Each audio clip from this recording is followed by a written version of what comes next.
টুম্পা, তুই আমার বরের সাথে লাইন মারছিস কেন? একদম ফালতু কথা বলবি না বলটি। এই কি হয়েছে টুম্পা?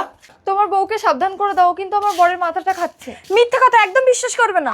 ঠিক আছে, মিথ্যে কথা যদি হয় তুমি এক্ষুনি ওর স্বামীকে ফোন করে বলো যে তোমার স্বামী ঘরে নেই, এক্ষুনি আসতে বলো, তারপর দুধ কা দুধ পানি কা পানি হয়ে যাবে। আমার কাছে নাম্বার কোথায় ছিল? এনে আমার ফোন থেকে ফোন কর। হ্যালো, বলছি আমার বর বাড়িতে নেই, একটু আসো না গো। ঠিক আছে আসছি। এসো আমরা লুকিয়ে পড়ি। কি ব্যাপার, আমার বউর ফোন থেকে টুম্পা কথা বললো? ওই তো আমার স্বামী আসছে। চুপ চুপ। আমার স্বামী বাড়িতে নেই, চলো না একটু ভিতরে। টুম্পা, আমি তোকে বোনের চোখে দেখি, তুই এই কথাটা আমায় বলতে পারলি?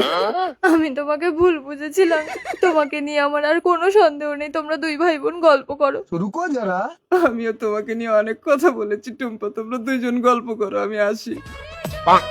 আমি তো ভয় পেয়ে গেছিলাম, ভাগ্যিস তুমি আমাকে জড়িয়ে ধরোনি। তুমি পাগল নাকি? আমার বউর ফোন থেকে ফোন করেছে, আমি বুঝতে পারবো না? দিবানি